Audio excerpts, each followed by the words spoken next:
What's up, everybody, and welcome to Weekday Wagers Live. It's a Tuesday. Yes, I am here. I had to be off yesterday, but I'm back here on a Tuesday, and it's going to be an awesome show. We're welcoming in Sports Illustrated. It's Peter Dewey here to hang out with us today. We're talking about the NBA Cup, which is going to be the biggest NBA game of the entire season so far. But we're going to get into all of that and break down the entire game. We're going to give you our plays, and Peter's coming with a play. And I think in his pockets, if you reach down deep, you might be able to shake some more out of him. And then, as always, we're going to end up on lighting the lamp. And you know, I've done all my research. I'm just going to pick my favorite name, and that's what I'm going to go with. And it's probably going to hit. But let's go ahead and look at how we did yesterday. And the guys, it was womp, womp, womp. I don't even know who Jalen Wright is at this point. And I listened to Robbie, but yes, he had, I think, 1 carry, 2 yards. And then the overs in basketball last night in the first half, first quarters. My God, we got our tails kicked. But we're going to move on into having a better day, especially within the NBA. Maybe not looking at the first quarter of the first half, because in a championship or a cup game, sometimes they get a little bit tighter. But you know who I got with me. I got to bring in my guy, Marky Motto. What up, man? DG, look, licking my wounds after last night's first half model projections. And I was trying to, you know what? It's what happens when you try to get cute with it. Just play the numbers. I learned my lesson. Yeah, it was a bad day for that. I don't know why. You think these guys are rested. They're coming out firing all cylinders, and they were asleep. Do you think it has something to do with the fact that there was a little mini break? Right, because tonight there is the NBA Cup, so not everybody's playing tonight. They do have kind of like a long weekend in the middle of the week, so to speak. Yeah. That's the only thing I can look. I'm searching right now. No doubt. All right. Well, it's not just us two on the show today. We brought a friend. That's right. But he is formerly of NBC Sports. He now works for Sports Illustrated. He is one of the managing editors for SI Betting. But in all accounts, that's not the most important thing. He is an alum from Quinnipiac, I believe is how you say it. But the thing is, the only way to get into this school is how you can spell it in the first try. You are a scholar, my friend. How are you? You are Peter Dewey to everyone that doesn't know you. How are you, sir? I'm doing great. Thank you guys for having me. An awesome Quinnipiac pronunciation. Not a lot of people get that right on the first try, so that's well done. Very well done. Big brain, a lot of research. It happens. But yes, I only reason I know how to somewhat say it is we have a guy, or I guess we have a friend, a mutual friend that is, I think he went there. I believe he's an alum there. John Supowitz. We call him Soupy. Oh, he's on another show. Do you know who Soupy is? I don't know him personally, but we have crossed paths on social media and stuff. I know he's a Quinnipiac alum, so we know some of the same people. So yeah. Look at that. We're just building bridges over here, just making connections. Don't call us blind date or anything. All right, well, we're going to continue on this show, but I want to give you the opportunity first to tell us a little bit about who Peter Dewey is, but also how did you get into sports betting? Yeah, so I like you said, I went to Quinnipiac, went for sports journalism, was always wanted to be a sports writer, was just kind of writing was my passion. And so I covered the basketball team there, worked as part of the newspaper there, did a bunch of other stuff. I worked at a local newspaper in Connecticut, the American Record Journal, covering high school sports while I was in college. And then I started at NBC for a couple of years, and then really decided to get into the sports betting. Just wanted to have an opportunity to have my own, my own column, some more freedom creatively with what I was writing. Ended up joining Fansided at the time when they started up their betting site, BetSided, and was there for a few years, and then transitioned over to a new role with SI, and been leading our sports betting coverage there, which has been super fun. I don't think if you told me, 5-10 years ago that this is that I would have been, in sports betting every day, I would have been like, really, huh? Because it just wasn't even legal 10 years ago in the United States. But it's been a real joy. It's been really fun to kind of be a part of it. And I think one of the cool things, I think there's so many ways you can use betting odds to tell a lot of stories, whether it's, with guys being hurt or when you look at like award markets and what Vegas thinks about a team, you can sometimes notice some things before they actually happen. I think that's a very cool part about it. So yeah, it's been definitely a joy the last 5 years, and hopefully I got a bunch more in me. No, I just have to say this, DJ. When I first got into this business, it was over at BetSided and FanSided, and that's where Cool. Peter interviewed me. And so then when he left FanSided to go to Sports Illustrated, I'll never forget. I sent him the message, said, "Don't forget my number." And yeah, there's still no missed calls from him. So that's one in the heart. Peter, I'm going to need you to do better. Pick up the phone, call your friends. No, but I love hearing about the stories about how you break into an industry, because a lot of times it's kind of new, and you kind of learn that, hey, I really do love this. And I think that's what we end up seeing with this. I know for myself, as well, as you find out kind of, what you really do love. And this is the sports betting side of things, especially on the NBA side, because you do have your article. If people can go check it out now, it's on your socials. But it's Peter's points. And last night, swept the board. I saw you had 2 plays in the Grizzlies game. You even put the Grizzlies at a plus, I think it's a plus 4.5. It was a smart play because Cam Spencer went off for 27. And so that was a nice hit on those 3 at all. So where can people go check it out if they're looking for Peter's points daily? Yeah, so every day I'm posting it on my Twitter, which is at Peter Dewey 2. But then also it's every day at si.com/betting. I'm doing more than just that column in the NBA. I usually have that. I have a best props column I put out every single day, and then usually preview every single NBA game on the slate. So occasionally, if there's like a 12 to 14 game slate, I will be delegating some of that to some of our other staff. But if you see anything under 7 or 8 games, I'm writing all of them over on SI. So yeah, in the weeds with the NBA every single day. It's fun.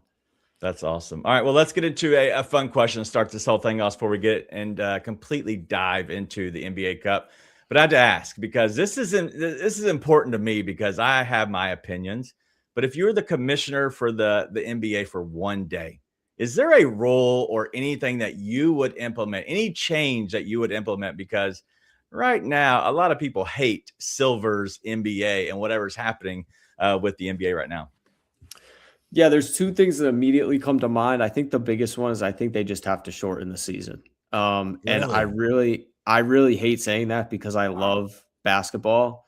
But if we want to get quality NBA games and avoid some of these injuries, you look at all the soft tissue injuries guys are having this season. Everybody's playing at a fast pace this year. It's like the fastest average pace in the NBA since, I believe, like the early 70s. It's this crazy phenomenon. Everybody wants to play fast. Right. Problem is, when you do that, it's a lot harder to play 35 minutes a game than it was even just 10 years ago. Never mind 25, 30 years ago when guys were playing 82 games. When you're running up and down and playing where we're seeing games with much more than 100 possessions every single game, it just makes it a lot harder. And you have too many back-to-back still. I know they've tried to shorten it. Yeah. But I think the telltale sign is nobody ever says, oh, they need to put more games in the NBA season. Nobody's ever saying that. That's how you know the 82 is already enough. Wow. I don't know. I don't know if it's 72. I don't know if it's 74, but I think there's got to be something done. Maybe it's cutting down the preseason, starting the season a little bit earlier, and so you have a little bit more space and time. But I just think back-to-backs in general, it does not make for a good product. Too many guys sit. It's not fair to the fans who are paying to go to some of those games. I think 72, you end up in a sweet spot where, everybody can be happy and guys aren't getting hurt as much because they're just not as much of a toll on their bodies. Like, we've seen too many 5 and 7 nights. Like it's really hard to play that many times in a row. Yeah, that's a good point, because you're talking about these back-to-backs, you're playing, 5 games and 7 nights. It's just on your body with travel just doesn't make sense, because, some team has to travel, at that point. Whether they are part of that 5 and 7. And so it's a turnstile. Yes, Mark. Do you think that has to do with some of the public's fatigue with load management? Probably. But I just think it's a different game. Like, I think you look, like, if you go back, like, I love watching old basketball games, especially because my Knicks were good in the 90s. So my dad growing up would show me, early Patrick Ewing days and stuff. Yeah. But you watch these games, you even watch, like, from watching The Last Dance and Michael Jordan, like, the game was so much slower and there's so many more half-court sets. And so, guys played through injuries then. I'm not going to say they didn't play through injuries then. Right. But now the injuries are a lot different. Just look at this past year, how many guys tore their Achilles. How many times did we see that even in the early 2000s, mid 2000s, like maybe one in a year, you had like 4 superstar players who were playing heavy workloads, tearing their Achilles. I get people not wanting load management, but you know what would be worse?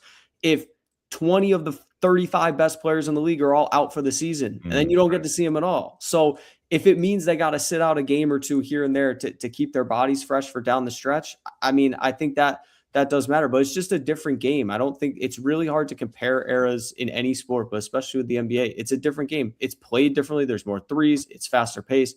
It's just completely different. So I just think at some point then the league has to adjust and say, hey, this is not the same 82 as it was even 15 years ago. That's smart. And that's what the question is from Joe here. He's, an explanation of why guys played 82 in the 90s, in all honesty, is because, like you were just talking about, the game was a different pace. It's a different speed. And so at that point, you can maybe play more minutes because it's not the same. The minutes, yes. 30 minutes is 30 minutes, right? But it's not always the same 30 minutes. 30 minutes of flying up and down with these freak athletic kids, and I call them kids, but yes, these men that are going up and down the court is completely different than what it was back then in the 90s, where it was more of a plodding, but also it was a little tougher on your body with being hit so much. So you can take either one you want. It is very hard to compare the eras because, in all honesty, it's a different basketball. Every 10 to 15 years, the game kind of flips on its head. And we're seeing that with Steph Curry, the 3-ball, and now with OKC being more the mid-range, we're seeing some of that mid-range come back. And we're seeing the most successful teams this season have been the most successful from the mid-range. But let's not keep on that. That was supposed to be a fun question, and I love your answer. I love that it opens up the can of worms. That's the whole reason I asked that question. I got one more thing on it. All right, the perfect way to put this in the terms of the pace. This year, Boston plays at the slowest pace in the NBA. It's 96.15. If they played in that pace in 2010, they would have been 6th. That's how different the game is, and that's 15 years. So that's kind of my last thing on it, is kind of how much it's changed. Yeah, no, I agree. Great idea, and great point on that, because I do think you can take away games, but also it can be beneficial for the entire league. And I think for the fans, for the league, yeah, you might lose a few games, but realistically, you're getting a better product. So sometimes just shut up and just take it, is what as they might tell you if you only go down to 72 games. But let's talk about the NBA Cup. You are a New York Knicks fan, so this is a great time because the Knicks are favored by 2.5, Peter. Are they going to win this game outright? I think they are. I think they are going to win this game outright. Don't really ever love betting on the Knicks personally. It's just that it makes it a lot harder for me to watch the game. So I try to stay away from it.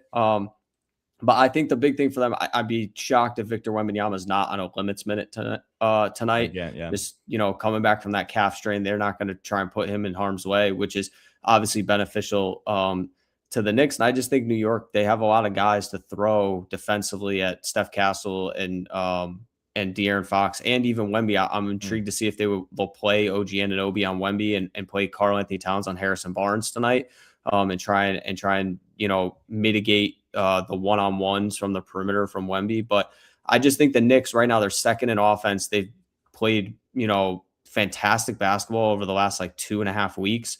And I wonder if that San Antonio OKC game was that the San Antonio leaves it all out there, and then this one ends up being for the Knicks. But I just like them, their entire roster right now, because it's fully healthy, more so than the Spurs aren't at full strength.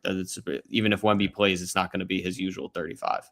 Yeah, I agree. And Mark, looking at this line, it is 2.5 there for the Knicks, but the total, and I know you like those a lot of times, 234.5 on either side, whether it's the spread or the total. Is there anything that either you or the model it just kind of jumps out to you? Look, scared money don't make money, right? And when you look at the model projections for the first quarter and first half have this thing going over on both of those. Okay. So I do like the faster pace of play. To everything that we've been discussing so far, we have seen a lot of first quarter, first half overs this year, more so than in previous years. So I do think that faster pace of play, I don't think Vegas has caught up to it just yet to where they can atone and really dial in these lines. So I think we do have an advantage there. I actually am on the other side, and it's not to be antagonistic to my old editor. Or it is simply, I think the Spurs have been playing absolutely phenomenal. I think when Wembanyama went down, they had a crisis moment where they had to find their identity. And I think they've had a lot of their players step up and fill those roles, and they now know that they can play. And they've been playing some really good basketball along the way. Victor comes back, and lo and behold, they beat the Thunder. I mean, that is just a huge boost to the confidence and the swagger that this team carries into a game against the Knicks tonight. Can they win it outright? No, but I do like them with the 2.5. Right. Well, you have somebody else on your side because Derek is there as well. And Derek says the Spurs are way more hungry. They're going to take the cup, but he's also asking Pete for a showdown. I don't know what we do to our guest. Like, I can't be like, hey, guest, come in here, have a showdown with somebody in our chat. By the way, our chat wants to clap you. But I think it's a good time to kind of have the conversation. And if there's some way of doing a friendly showdown, because I'm not going to put you on the spot, like buying something for each other, but I do think it would be a good chance to be creative with it. So if we come up with a way that maybe we just put this on the money line, because 2.5 really isn't, honestly, to close the game, it's not that big of a deal. But if there's a chance to do a money line showdown with Derek here in the chat, it'd be fun. I just don't know how we do it. So we can think through that one for sure. But I'll tell you what, let's do this. Oh, let's do this. If Derek wins,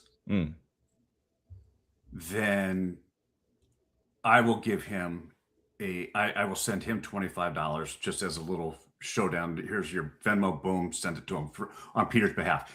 What about me? I don't get anything. If Peter wins, then we get to give 5 of his followers, random followers that follow him on SI.com or on Twitter, whatever, 5 random followers of his, we give gift subscriptions to juststatsports.com. Peter, do you accept? I will gladly accept those two. That's free no to risk you for me here. So Garrett? I appreciate that, Mark. That's awesome. All right, it is a showdown. I think we're doing a tag team 2-versus-1 match. It's Mark and Derek up against Peter here. So it should be a good time. But let's break down the game, because I know that this is an intriguing game. It's an actual game that means something. And so asking about the NBA Cup, very simple. Does it matter? Do you like the NBA Cup? Because this is really just a regular season game, but it doesn't count to anything, whether it's points, rebounds, anything. None of it counts to the record books. So do you actually like this NBA Cup? I think there's 2 ways to look at it. I think it's a good thing for the league, just because I will say guys look like they play a lot harder in some of these cup games, especially in the group play games. And the other thing I think is cool about it, because of the point differential, you're getting 48 minutes of guys going full out, even if it's a 15, 20-point game, because the point differential does matter that much. Right. I mean, at the end of the day, it's a money move by the NBA. It's sponsored by Emirates. They're playing these games in Las Vegas. They're trying to find, a way to drum up interest while the NFL is still going on. But I think at the end of the day, if we can have higher stakes basketball earlier in the season, I'm all for it. That's what this is. So yeah, I don't mind it. I think the next step for them is, I think, just getting the fan engagement up more. It's only been year 3, but I think to make this really matter, you have to get the fans to really, really care about it. I don't know if that's playing more of these games at home instead of in Las Vegas, but I do think it's a good thing for the league if we have games that actually matter to something this early in the season. Peter, would it matter if they did it very similar to the European style or the international style of soccer, where you pretty much shut down the NBA as a whole, and you say, hey, for the next 2 weeks, maybe 2.5 weeks, we're going to play only NBA Cup games. So maybe you play a few extra, and then we're going to have 3 days or whatever it is of the actual tournament. Would that actually be more, I guess, enticing as a fan or a player, especially if you put maybe a little bit more money up? Because for 2 whole weeks, Emirates would get literally their name on everything, and it's like the focal point instead of like a sprinkling here and there. Would that matter to you as a fan or a player? Would you like it better? I think it could make it more interesting for sure, because I think as some of the casual fans, you may not know that Friday's NBA Cup night and this week, Right. like you're not like you're tuning in, you're seeing the different courts and you're seeing them talk about the NBA Cup, but like, plenty of us who cover the game, obviously we know when the cup games are coming up. But if you were just like, hey, I want to check out an NBA game tonight, and you're like, oh, why is the court really weird? Like, Right. if you really sit there and say, hey, we're gonna have 2 weeks for this, you blow, like you said, you blow out the coverage for it, and then every game's a cup game. Yep. I think you do turn it into something where it becomes a little bit more. Obviously there'd be some scheduling stuff they'd have to figure out with that, but I do think that makes a little bit more sense because the group play gets dragged out for, it feels like 2 months. And you kind of don't really know when it starts and then it ends. And then you're like, oh no, they're playing in Vegas now. So I don't know. I think that would make it a little bit more of an event to watch versus the way they have it set up now. I think the NHL did a really good job with their all-star break, right? And I guess that's kind of what we're talking about is throw, if we're going to do it in the middle of the season, do it for that all-star break. Get rid of the NBA all-star game that nobody gives a damn about. Nobody cares about that game. It's an absolutely meaningless game that used to be a showcase. It has now become a mockery. Get rid of that. Replace it with the NBA Cup tournament for a week. And I think that's where you get the fans back in. The interest is there. And to your point, Emmert's name is all over everything for at least a week or 10 days. What if, and this is just weird, I don't know why I just thought about this. You know how we had the bubble? What if we had the bubble, but we actually had it where people could come watch? Like, so it was like an event. What if we had, like, for 2 weeks straight, we had a double elimination tournament to where if you end up losing 2 games and you're out, then you end up getting a week and a half off. That might benefit some. But for others, like, you literally are going to be here. So only 2 games count to the record books. And then you get paid for after that. And so it would be everybody going to one place. It would be in a bubble. It'd be in the same place for 2 weeks, which would be awesome. And that would entice me, Peter. As a fan, I might travel there and go there. Does that make any sense at all?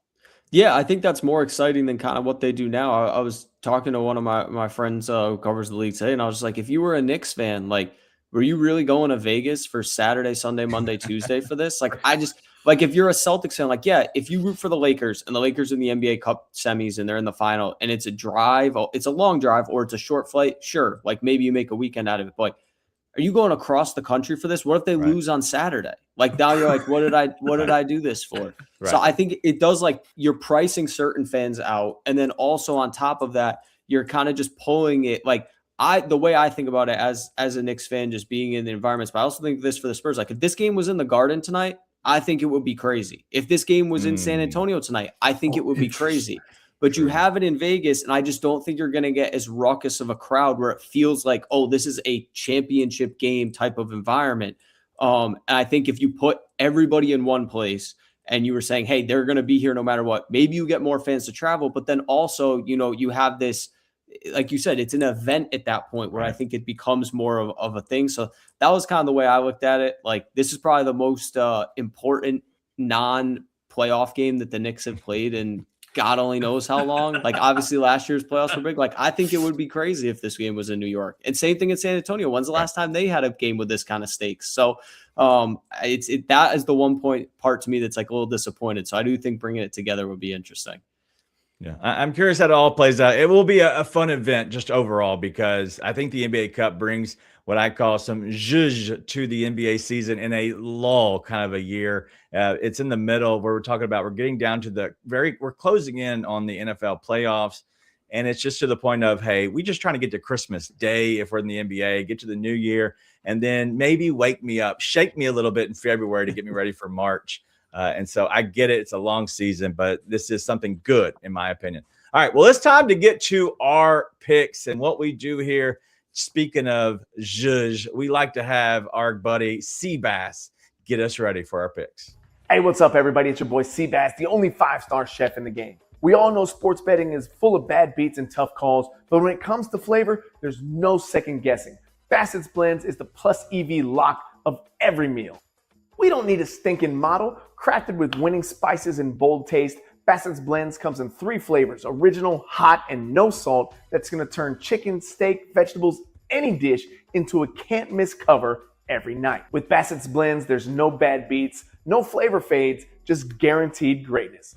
Check out the link right here where you can pick up your Bassett's Blends for a guaranteed lock every single night. Loves Bassett blends. Listen, I am going to the ice tonight. Why? Because I am banking on something that's going to happen while I'm watching the basketball game. Let me make that make sense. I'm taking the Washington Capitals and the Minnesota Wild have a very quiet first period, under 1.5 goals at even money. Why? Because Jesper Wallstedt is in goal for the Wild tonight, and he has been an absolute brick wall early on. He's only allowed a first period goal in just 2 of his 12 starts this season, and he's given Minnesota one of the lowest early game risk profiles in the league. Love this spot for him. On the other side, we got Logan Thompson, who brings almost as much consistency in the first period as Wallstedt does, simply because he's been able to hold opponents scoreless in the first in 53% of his 23 starts. Look, when you put both of those together and you have two teams that come out and play very disciplined, low risk-taking first periods, that first 20 minutes is going to sail by because there won't be any goal scoring in this. And if one does sneak by, that's fine. We just need it to stay under 2. Give me the plus 100 play here in Minnesota. All right, Peter's turn. Yeah, I love Jalen Brunson tonight, over 29.5 points. One of the biggest things to look at, Spurs this season allow the 4th most points per game to opposing point guards, over 27.9 per night. Brunson last game had 40 against Orlando. He took 27 shots, his 4th game in a row with at least 30 points.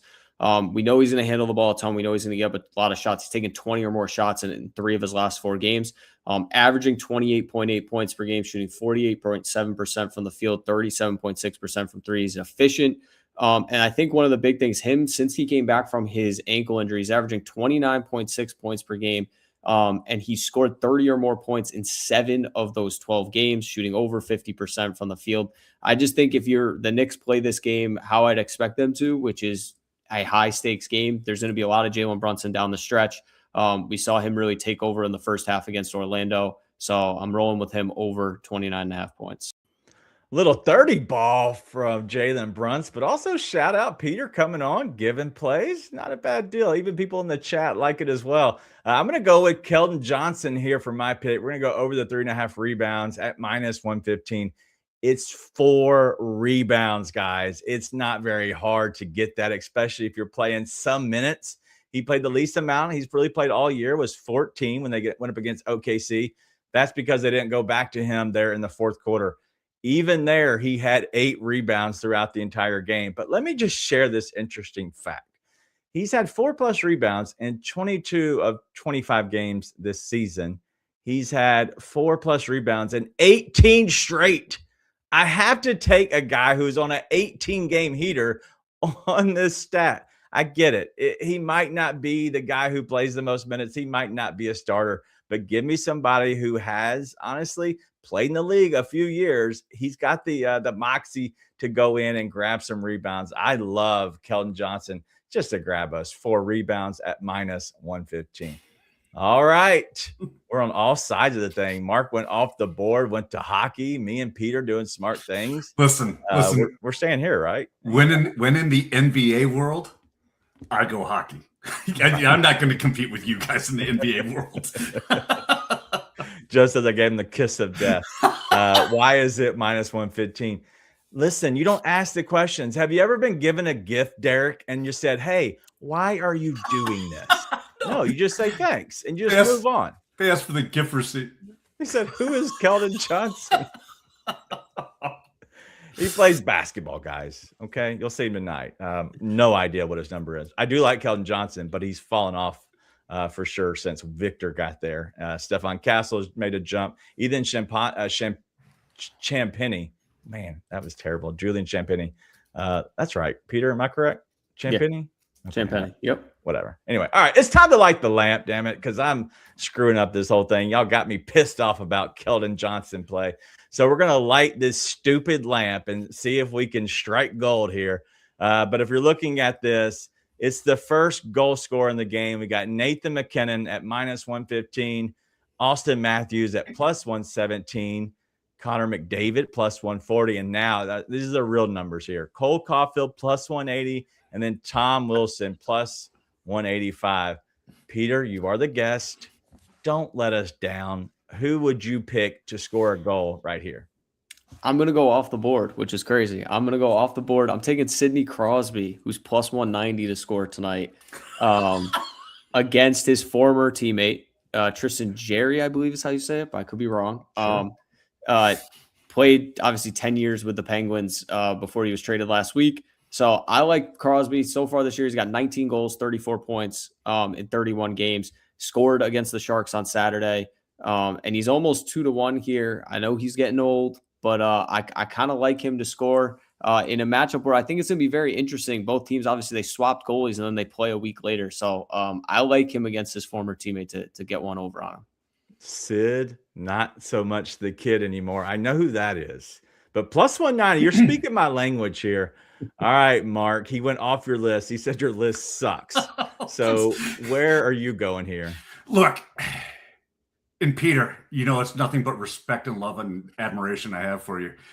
But I know damn well you don't know that much about hockey.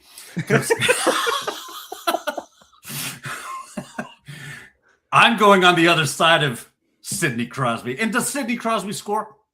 Who knows? I doubt it.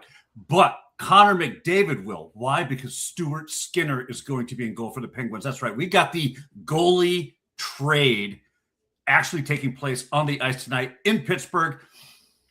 Tristan Jarry will be in goal for the Oilers. He has a much better defensive front in front of him. He is actually going to look like a better goalie than he did when he was in Pittsburgh.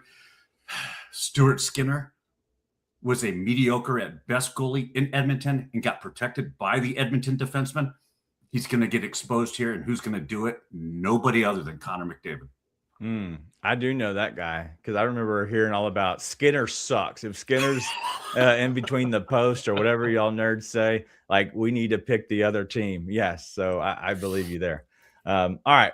Well, the first thing I saw when you did this, I saw an American, and I don't even know if he's an American. I think he's an American. Tom Wilson. I don't know if you can go to Canada and be named Tom Wilson. So are we Tom Wilson? Are we American at plus 185? Is that right?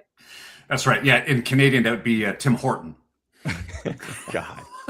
Hey, so I'm going to ask the 8-ball because, listen, me and him, we've not been friends lately because I think he sucks. He's on a cold streak. We need to get him out of the cold streak. Does Tom Wilson, the American, have a goal? Most likely. All right. 8-ball speaks. Most likely. So we're going to go with Tom, the American Wilson at plus 185. All right. That's who's going to light the lamp for us tonight.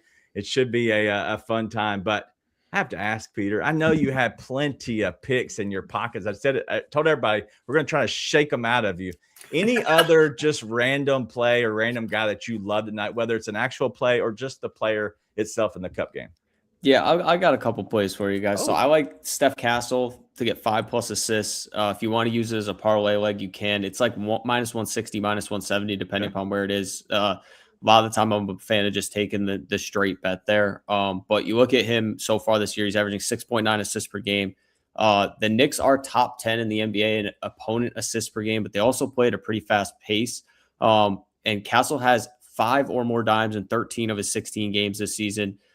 He's looked pretty great since coming back, playing alongside De'Aaron Fox and Dylan Harper, which he didn't have to do much of early in the year because of injuries.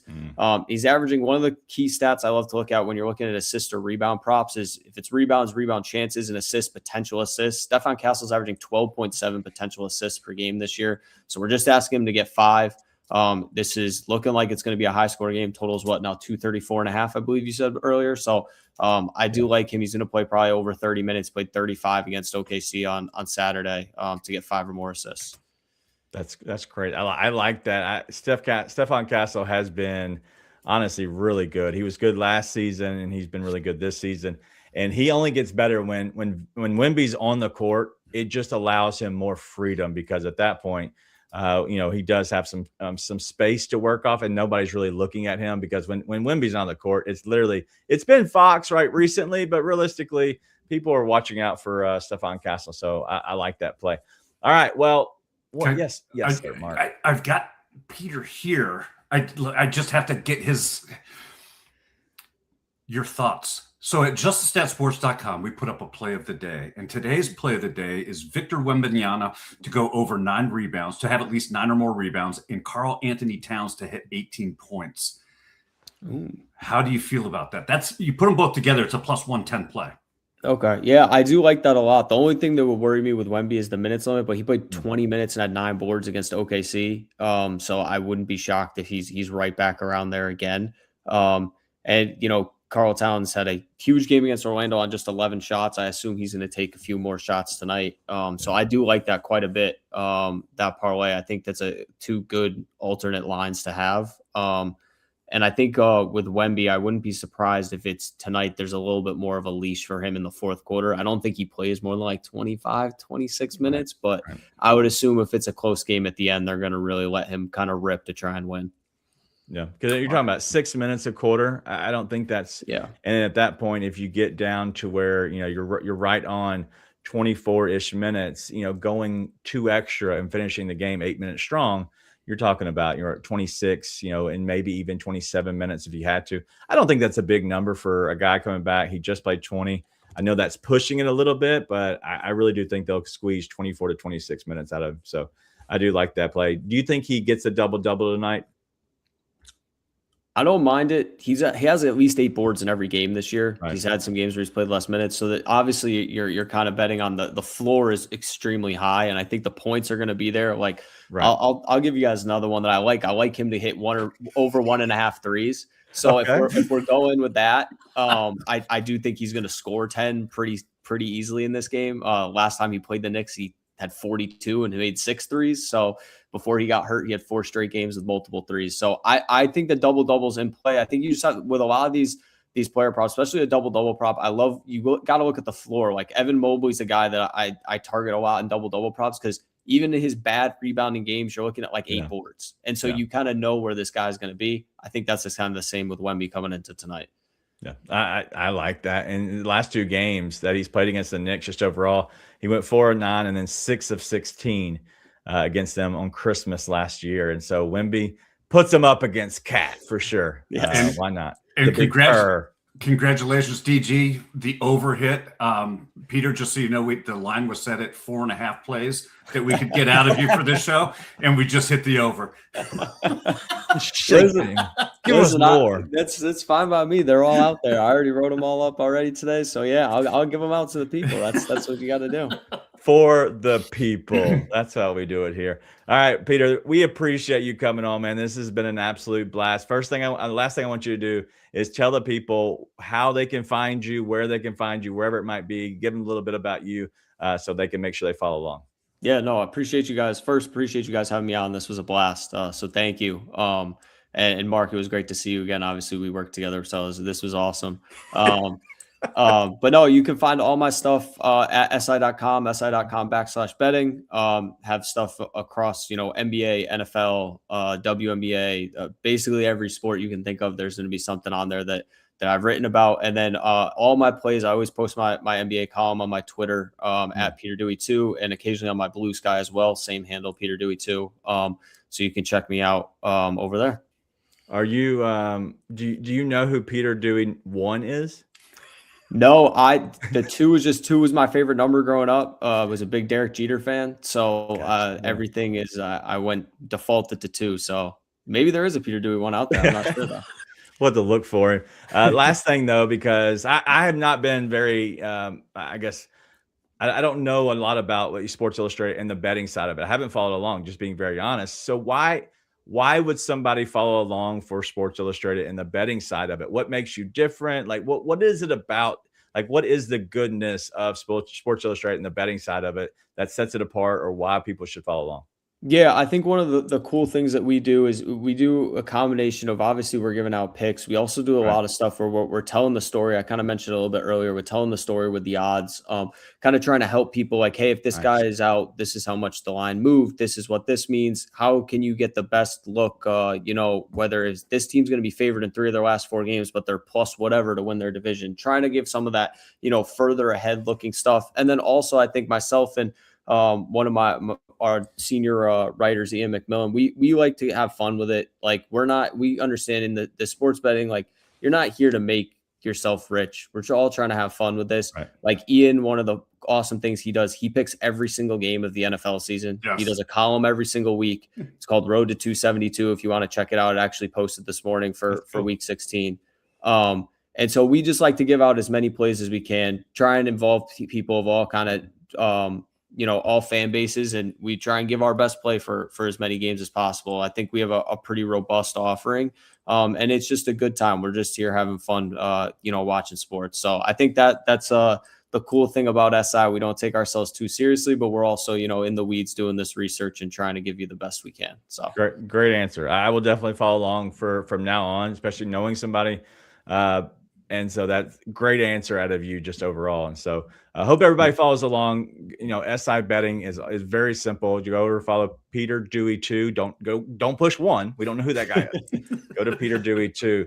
But for me, I am DG. For Mark, this is Peter Dewey of Sports Illustrated. The last thing we have, Mark, you're going to close us out of here by somehow, some way spelling Quinnipiac. Can you do it?